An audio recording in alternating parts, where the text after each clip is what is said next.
Hello দোস্ত, নমস্কার। উত্তম রিয়াকশনের আরেকটি রিয়াকশন ভিডিওতে আপনাদের সবাইকে স্বাগতম। আমি উত্তম আছি আপনাদের সাথে।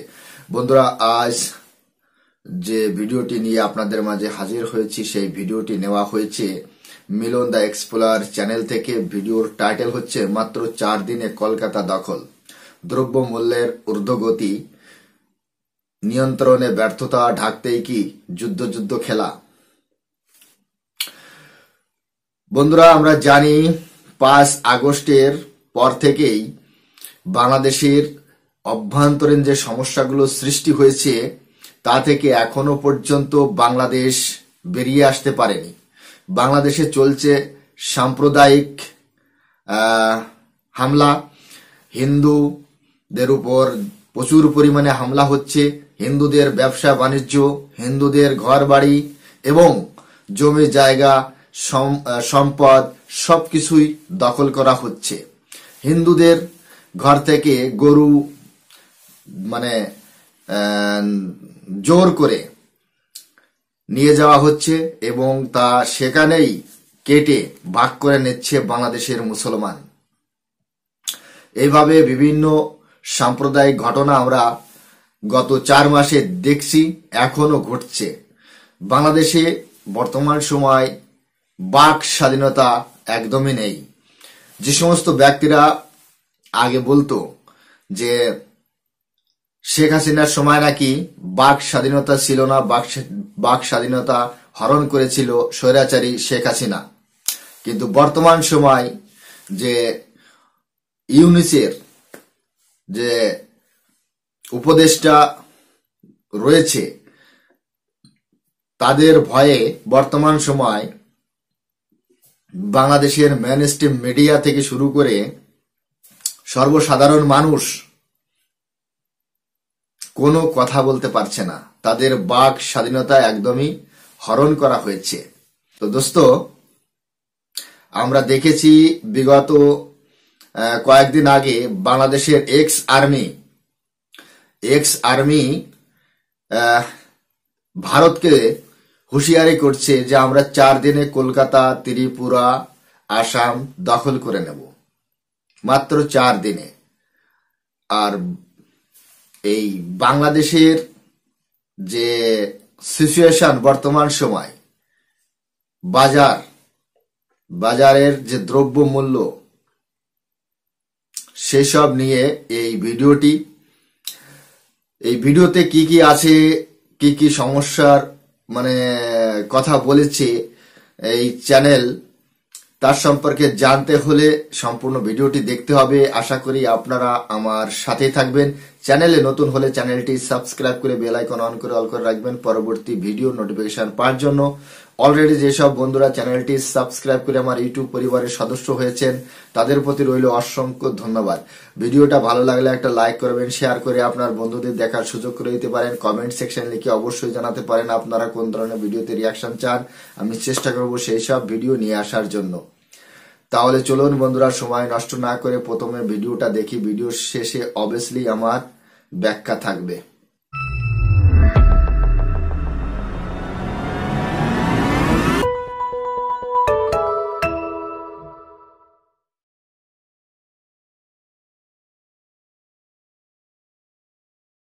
4 দিনে আমরা কলকাতা দখল করব, মাত্র 4 দিনে। কিভাবে সম্ভব একটু দেখুন। ভারত তো দূরের কথা, আমেরিকা আমাদের সাথে টিকবে না ইনশাআল্লাহ। আমরা দেখছি 4 দিনের মধ্যে আমরা কলকাতা দখল করে নেব ইনশাআল্লাহ। আমরা দখল করে নেব। সামরিক বাহিনী, ছাত্র জনতা, আমরা একত্রে আছি। আমরা আমার 5000 সদস্য, এই 5000 সদস্যের মধ্যে অর্ধেকই নবীন, 2500 আমরা যুদ্ধের মাঠে যেতে পারি। আর এর সাথে যদি 30 লাখ ছাত্র জনতা যোগ হয় তাহলে ভারত তো দূরের কথা, আমেরিকা আমাদের সাথে টিকবে না ইনশাআল্লাহ। যেখানে আমেরিকার মতো পরাশক্তিশালী দেশও আমাদের সাথে পারবে না। আমাদের কর্মস্পৃহা, স্পিরিট কতটুকু এসেছে। 70 বছরের উপরের মানুষগুলো যেখানে এত শক্তিশালী হয়েছে, আমরা তো বয়স্ক, আমাদের তো 40 কোটায় আমরা, আমাদের নিচে যারা আছে ওদের অবস্থা কি হবে? ওরা একসাথে হলে তো আমরা 2 দিনে কলকাতা দখল করে ফেলবো, পুরো বাংলা বিশাল আকার করে ফেলবো। এত বড় বাংলা হবে যে পুরো ভারতবর্ষ তখন ভয় পাবে বাংলাকে দেখে, যেটা 47-এ মানে বাংলা একসাথে থাকার কথা ছিল, সেটা না হয়ে ধর্মের ভিত্তিতে ভাগ করেছে। যদি আমাদের ধর্মের ভিত্তিতে ভাগ না করে মানে এই বাংলাকে আলাদা করতো, তাহলে ভারতের মধ্যে শক্তিশালী থাকতো। সেটা নানান চালে সেটা হয়নি। এখন ওই মানে অর্ধেক বাংলা ভারতের, অর্ধেক বাংলা পাকিস্তানে যুক্ত করেছিল। সেটা যদিও ভারতের সহযোগিতায় সেটা মুক্ত হয়েছিল, কিন্তু এখন আবার ভারতের সহযোগিতা এবং কাজ হচ্ছে না, এখন আবার পাকিস্তানের সাথে যুক্ত হয়েছে। এখন এই মানুষগুলোর স্পিরিট দেখুন, আপনারা কোথায় আছেন? আপনারা এই স্পিরিট নিয়ে নামুন। আমরা 4 দিন না 2 দিনে কলকাতা দখল করে ফেলবো, মাত্র 2 দিন। এত শক্তিশালী আমাদের সামরিক যে অবস্থা, বিশ্বে আমরা কিন্তু 37 নম্বরে আছি, আর ভারত আছে মাত্র 5 নম্বরে, 5 না 4, যাই হোক 4 অথবা 5 হবে। এই 37 থেকে 5 সংখ্যার দিক দিয়ে আমরা অনেক বেশি। বিষয়টা কি এরকম না? 37 নম্বর আর মাত্র 4 না 5 নম্বরে। বিষয়টা কি এরকম? সামরিক শক্তি যেমন আমরা রুল নাম্বার অনেককে বোঝাতো যে এই তো রুল কত, যে 1 মানে হ্যাঁ 1, তোদের স্টুডেন্ট কয়জন, বলে যে 1 জন। বিষয়টা হয়ে গেছে এরকম। যদি আপনি পরিমাণের দিক দিয়ে বেশি দেখেন, অনেকে বলে তোর রুল কত, আরে 40, তোর 40 অশিক্ষিত বাপ মারে বোঝানো যে, আর পাশের রুল মাত্র 1, তোর 40। বিষয়টা হচ্ছে এরকম। মানে 37 নম্বর হয়ে আমরা মানে পরাশক্তিশালী ভারতকে মাত্র 4 দিনে আমরা যুক্ত হলে তো 2 দিনে। বিষয়টা এরকম।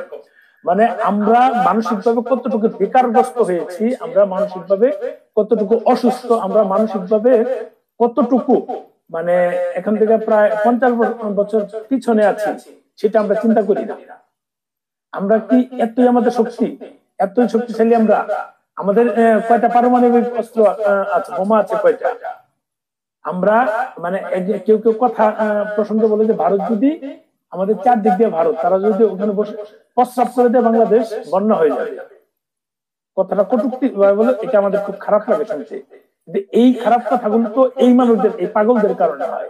এই যে বয়স্ক কিছু পাগল আছে আমাদের, মানে সমন্বয় কিছু পাগল আছে, এই বয়স্ক আর এই মানে নাবালক সমন্বয়ক আর বয়স্ক এই বলদগুলোর কারণে আমরা যারা, আমরা একটু অন্তত বোঝার ক্ষমতা আছে, আমরা বিপদে আছি। না আমাদের সংসার চালাতে পারছি, না আমরা কিছু করতে পারছি। রাস্তাঘাটে বের হলে দেখা যায় যে এই বাজার দর, এই সরকার বাজার দর নিয়ন্ত্রণ না করে তারা মানে যেহেতু আমাদের চিন্তা ভাবনা চেঞ্জ করা তাদের জরুরি। ধরেন যে এখন তো আমরা দ্রব্যমূল্য নিয়ন্ত্রণ করতে পারছি না। আগে বলছে যে আওয়ামী লীগের পেটাত্তা ছিল, তারা এসে একদিনে সব দ্রব্যমূল্য নিয়ন্ত্রণ করবে, এখন তো নাই। তাহলে তারা কি করছে? তারা সেটা ব্যর্থ, পুরোটাই ব্যর্থ। ব্যর্থতা ঢাকার জন্য তারা কিন্তু নতুন একটা কৌশল অবলম্বন করছে, যে আমরা ভারতের সঙ্গে যুদ্ধ, আমরা যদি এমনি ভারতকে দেখতে পারি না।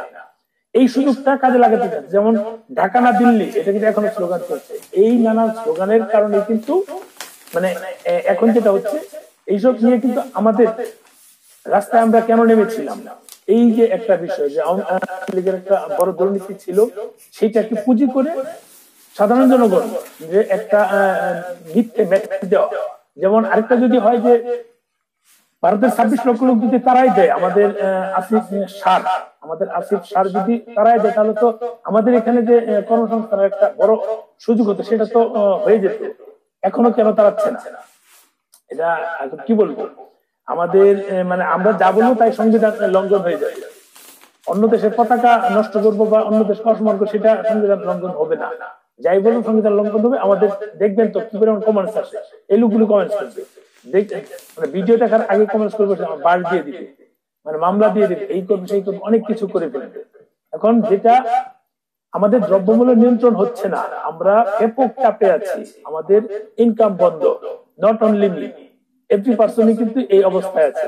রিক্সাওয়ালারা যেখানে বলে যে আগে 1200-1400 ইনকাম করতাম, এখন 500-600-700 ইনকাম করি, সেটা আবার সন্ধ্যার পর চিন্তায় করে নিয়ে নেয়। মানে আইন শৃঙ্খলা তো ফুল অবনতি, একটা পার্সেন্টও নাই। আইন শৃঙ্খলা রক্ষাকারী বাহিনী শুধু আওয়ামী লীগকে কিভাবে জেলখানায় নেওয়া যায়, আনা যায়, সেটার উপর ব্যস্ত, আর কোনো কিছু না। দেশের যে মানে সাধারণ জনগণকে নিরাপত্তা দেওয়া, সেটা তাদের প্রয়োজন নাই। তাদের প্রয়োজন হচ্ছে আওয়ামী লীগকে কিভাবে নির্মূল করা যায়। জনগণ আওয়ামী লীগ আসবে না, বিএনপি আসবে না, জামাত ফলো করে, জনগণ ফলো করে আমরা জনগণ কিভাবে শান্তিতে থাকতে পারি সেটা কিন্তু দেখি। প্রথমে আবেগে জনগণ এসেছে, এখন কিন্তু ডাক দিলে কেউ আসে না। এতগুলা আয়োজন করছেন, কই কেউ তো আসলো না। কে আসছে? কেউ তো আসছে না। জাতীয় সরকার করতে যাচ্ছেন, করেন, কোনো অসুবিধা নেই। জাতীয় সরকার কাদেরকে নিয়ে করবেন? আপনারাই তো, বাইরের তো কেউ না। জনগণের কাজে আসবে জাতীয় সরকার, জাতির কোনো কাজে আসবে কিনা? আপনারা যেভাবে জনগণকে ভিন্ন খাতে, যেমন আওয়ামী লীগ করতো, বড় কিছু করতে চাইলে ভারতের সাথে কোনো গোপনতা করার সময় আগে বা পরে বড় একটা ইস্যু সামনে নিয়ে আসতো, ইস্যু এনে তাদের কাজটা তারা করে ফেলতো, অথবা অন্য কোনো প্রবলেম থাকলে জনগণ যেন এগুলো নিয়ে ব্যস্ত থাকে, তাদের কাজ তারা শেষ ফেলতো। এখন আপনারা সে পথেই এগোচ্ছেন। আওয়ামী লীগ যে পথে হেঁটে তাদের ধ্বংস হয়েছে, আপনারা সে পথে হাঁটছেন, আপনাদের ধ্বংস অনিবার্য, শুধু সময়ের অপেক্ষা। আমরা যারা বিপদে আছি, অনেকে তো আমাকে দালাল বলছেন, আমার সংসারটা কি আপনার বাবা এসে চালাই দিয়ে যাবে নাকি? আপনার বাবা এসে চালায়? যারা দালাল বলেন, আপনাদের মতো কি বাটপারি করে চলছি? এখানে যারা দালাল বলেন ম্যাক্সিমাম সমন্বয়কদের সাথে সংশ্লিষ্ট বা সমন্বয়কদের সাথে কোনো না কোনো কানেক্টেড। সমন্বয়করা তো দেশে হাজার হাজার কোটি টাকা নিয়ে নিচ্ছে, পাতারও করছে। সময় হলে তখন এটা বের হয়ে আসবে। আওয়ামী লীগেরটা যেমন আমরা কেউ দেখতে পাইনি, এখন দেখছি যে কে কোথায় কত টাকা সরিয়েছে। এখানেও তাই হচ্ছে, অ্যাকাউন্টে কোটি কোটি টাকা জমে যাচ্ছে। প্রবলেম তো আপনাদের, প্রবলেম তো আমাদের। আপনার ভারত বিরোধীরা কোনো সব ঠিক আছে, আমরাও চাই ভারত সাথে আমাদের কানেক্টেড না থাক, কিন্তু যারা এত বিরোধিতা করছে, আমরা সিঙ্গাপুর, মালয়েশিয়া, থাইল্যান্ড ট্রিটমেন্ট করতে যাব, কয়জন লোক আছে এই দেশে ভিসা করার যোগ্যতা রাখে? একজন কৃষক থাইল্যান্ডের ভিসা চালিয়ে করতে পারে না, কোনোভাবেই সম্ভব না, কারণ আমি কাজ করি। কেউ যদি বুঝান যে তারা করতে পারবে, এই বলদের মতো বলদ মার্কা কথা আমাকে বোঝাতে আসবেন না। এগুলো নিয়ে পিএইচডি করে ফেলছি। এই কৃষক সে চালিয়ে পারবে, কিন্তু ভারতের তার জমির পর্চা দিলে কিন্তু ভারতের ভিসা হয়ে যাচ্ছে, সে অনায়াসে ট্রিটমেন্ট করতে পারছে।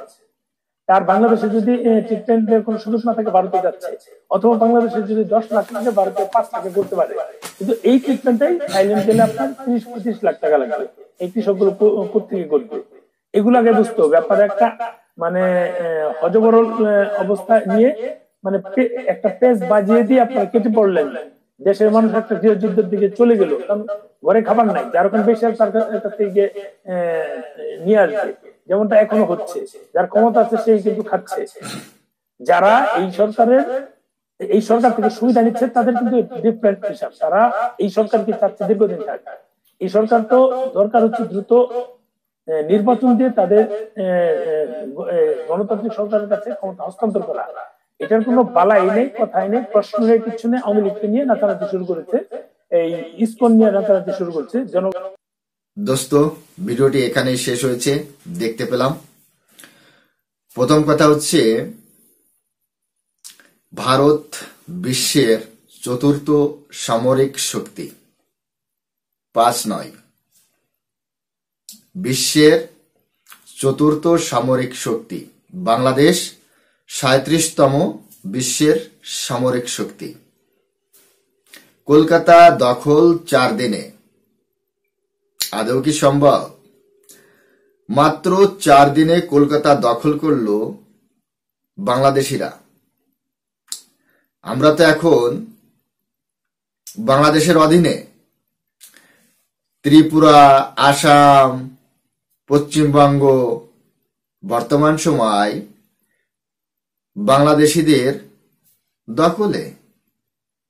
আমরা এখন আর ভারতবর্ষে নেই, আমাদের তো দখল করে নিয়েছে বাংলাদেশের উন্মাদ মানসিক বিকৃতি।